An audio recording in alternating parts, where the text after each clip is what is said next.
시대마다 세상을 변혁시켜서 자기가 꿈꾸는 이상적인 유토피아를 만들어 보겠다라고 나선 사람들이 많이 있습니다. 그 중에 우리가 잘 아는 칼 막스라는 사람, 공산주의 창시자가 있습니다. 그가 주창하고 나온 가장 큰 키워드가 뭐냐 그러면 평등입니다. 온 인류가 전부 다 평등하게 사는 세상, 얼마나 아름다운 세상일까요? 그리고 얼마나 좋은 뜻입니까? 평등.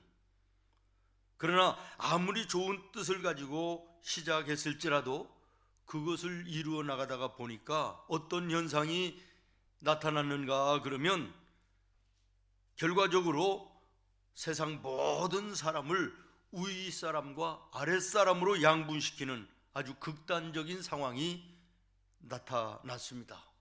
높은 사람, 낮은 사람, 강한 사람, 약한 사람, 권력자, 지배받는 사람, 부자, 가난한 자, 기업주, 노동자, 아주 극단적인 양분화되는 이런 현상이 오게 됐습니다. 그리고 어떻게 하면 힘없고 약한 아랫사람이 강하고 힘센 윗사람을 좀 끌어내리고 누르고 그 위치에 올라가서 평등하게 될 것이냐라고 하는 이런 것을 하다가 보니까 그 과정 속에서 어떤 일들이 일어나겠습니까? 적대감이 생기고 증오심이 생기고 투쟁하게 되고 피투성이가 되는 그런 결과를 가져오게 되는 거 아니겠습니까? 그러면 강한 사람, 위의 사람은 그러면 당하고만 가만히 있을 것이냐? 그렇지 않겠죠. 자기들의 기득권을 지키고 체제를 지키기 위해서 아랫사람들을 억압하고 착취하고 인권을 짓밟을 일들이 일어나지 않겠습니까? 이것이 악순환의 악순환을 거듭하면서 결국에는 파멸이 왔다는 것이죠. 도저히 하나 될 수 없다고 하는 사실을 발견하고 되는 것입니다. 그리고 그의 사상들은 뭐냐 그러면 아무리 좋은 그 목표와 목적 세웠다 할지라도 그 과정을 가는 동안에 어떤 수단과 방법이 있지 않겠습니까? 그런데 그들의 사상은 뭐냐 그러면 목적을 이루기 위해서는 가는 과정에 방법이든 수단이든 관계없다는 거예요. 목적만 이루면 그 모든 수단은 그저 합법화되고 그것이 옳은 것이 되어지는 이런 생각을 가지고 있었다는 것이지요. 결과가 무엇입니까? 지금 세계의 역사 속에서 공산주의가 거의 다 망하고 말았다라고 하는 결론입니다. 그러나 우리 예수님의 생각은 다르십니다. 아니, 반대이십니다. 아무리 좋은 목표와 목적을 가지고 있을지라도 걸어가는 그 과정에 있어서 선해야 된다는 것입니다. 의로워야 된다는 것이에요. 설령 목적을 이루지 못한다 할지라도 그 과정의 수단 방법이 의롭고 선해야 된다는 것입니다. 그리고 예수님은 나누어 양분시키는 것이 아니라 온 세상은 하나님 안에서 하나여야 된다라는 것입니다.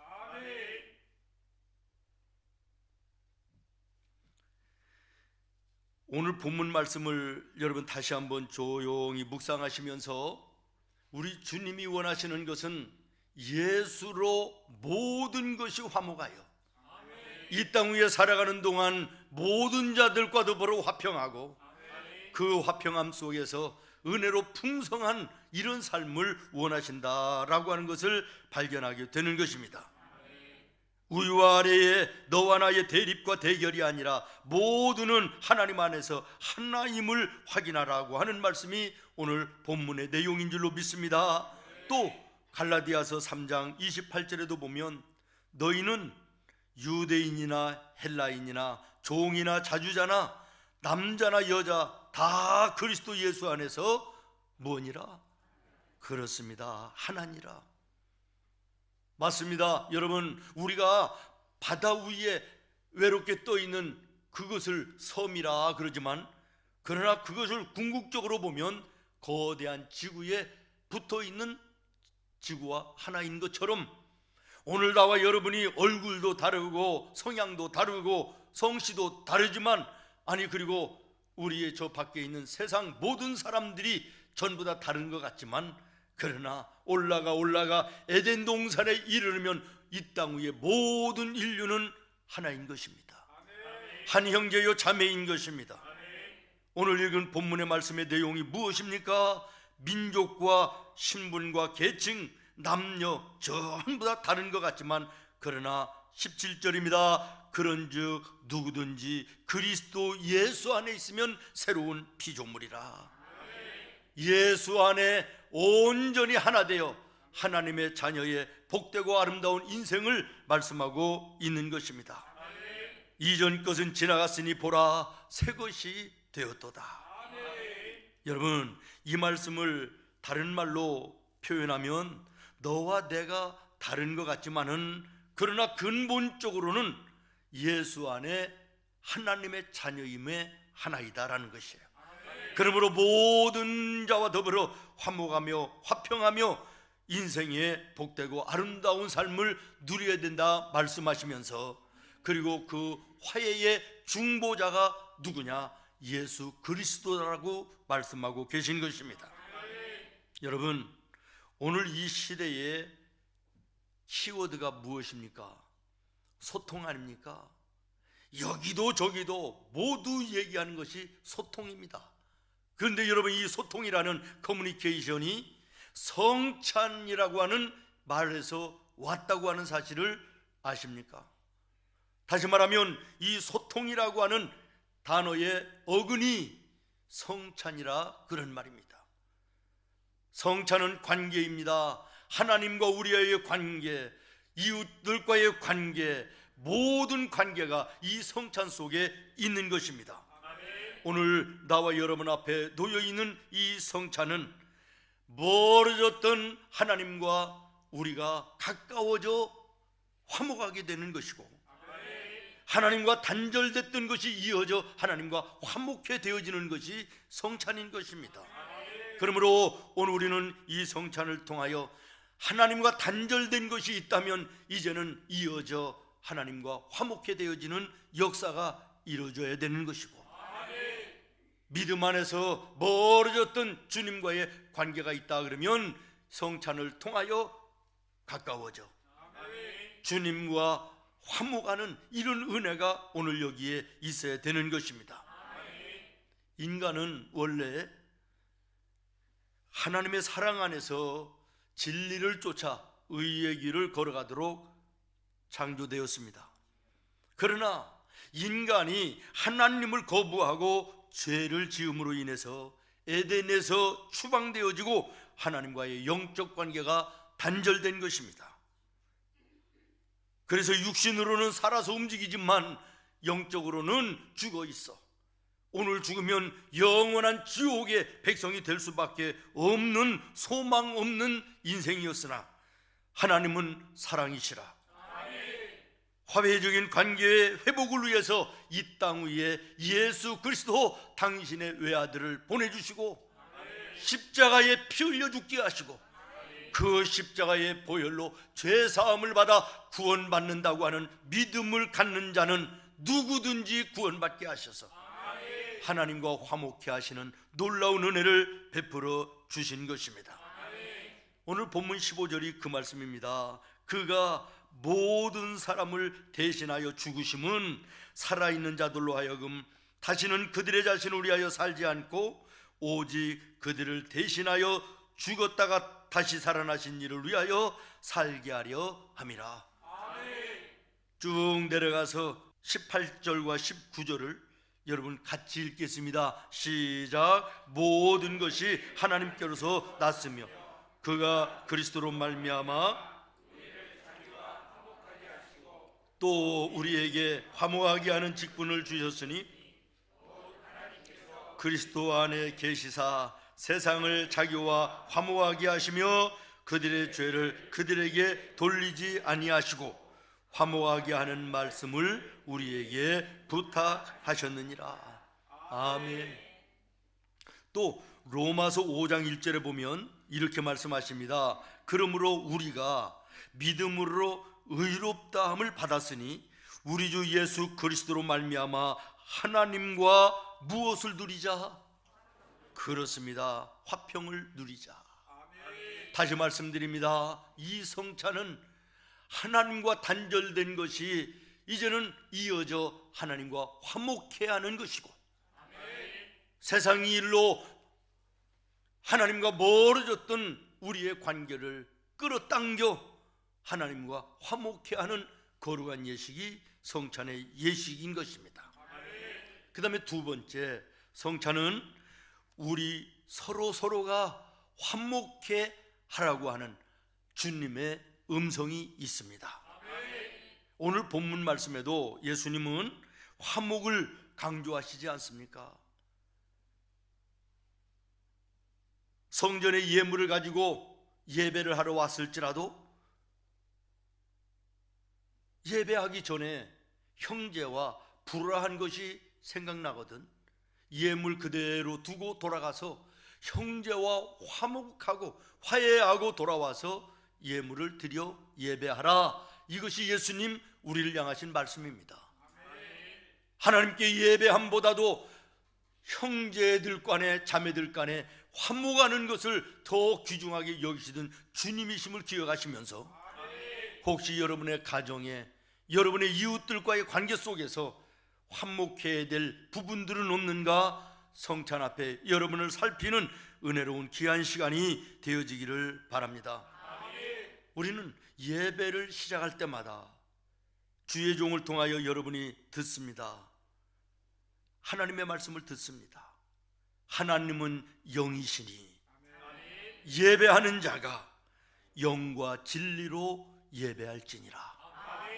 이게 무슨 말씀입니까? 예배하는 자는 모든 사람들과 더불어 화목하고 그리고 하나님 앞에 예배의 무릎을 꿇어야 된다는 것을 말씀하고 있는 것입니다. 여러분, 화해는 다른 사람이 나에게 먼저 손을 내미는 것이 화해가 아니라, 진정한 화해는 내가 먼저 그 사람을 향하여 손을 내미는 것이 화해임을 기억하시기를 바라요.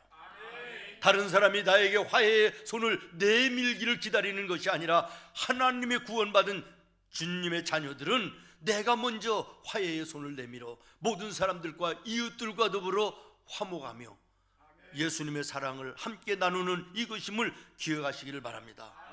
여러분, 한번 예수님을 보십시오.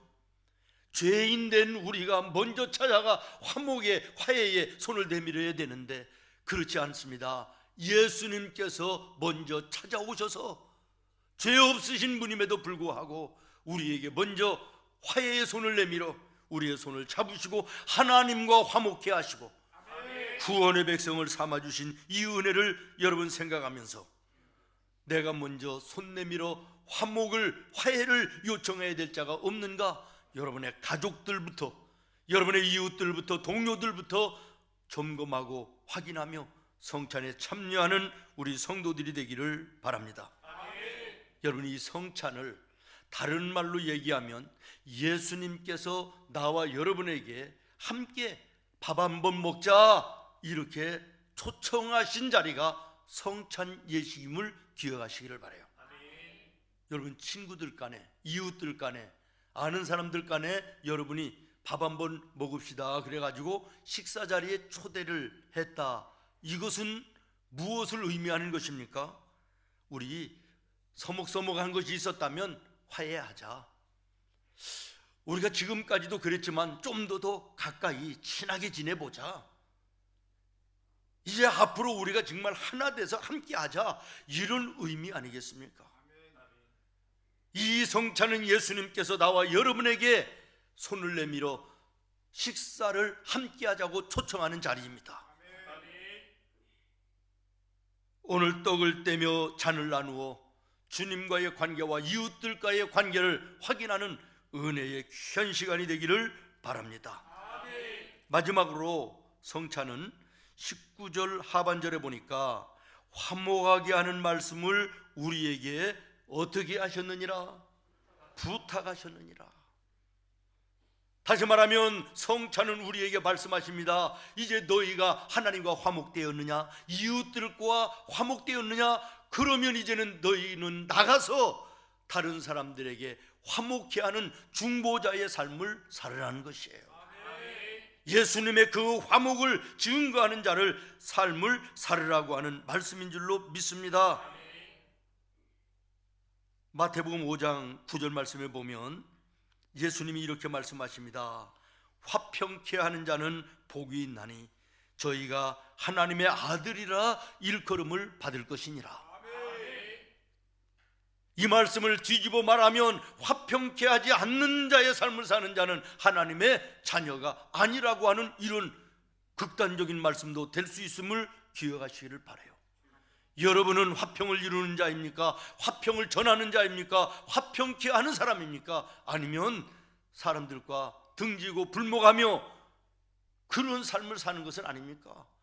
오늘 예수로 인하여 구원받은 하나님의 자녀들은 사람과 사람 사이에 들어가 다리가 되어야지, 다른 사람과 다른 사람 사이에 들어가 벽을 만드는 이런 잘못된 삶을 살아서는 안 될 줄로 믿습니다. 다른 사람들과의 관계가 서먹하고 서로 섭섭한 관계에 있을지라도 내가 그 자리에 들어가면 두 사람이 화해케 해서 화목케 하는 이런 삶을 살아야지. 잘 지내는 사람들 사이에 들어가서 수 사람의 사이를 갈라놓고 등지게 만드는 이런 삶을 산다면 이것은 예수 믿는 사람이 아닙니다. 구원받은 자의 삶이 아니라는 것이죠. 성찬은 오늘 우리에게 말씀합니다. 너희가 화목한 자가 되었으니 너희 또한 나가서 세상 사람들에게 화목의 전도자가 되라는 것입니다. 이것이 복 있는 자요 하나님의 아들이라 일컬음을 받는 자임을 기억하시기를 바랍니다. 주님 오늘 말씀에 다시 한번 들으시기 바랍니다. 화목하게 하는 말씀을 우리에게 부탁하였느니라. 주 내게 부탁하신 일 천사도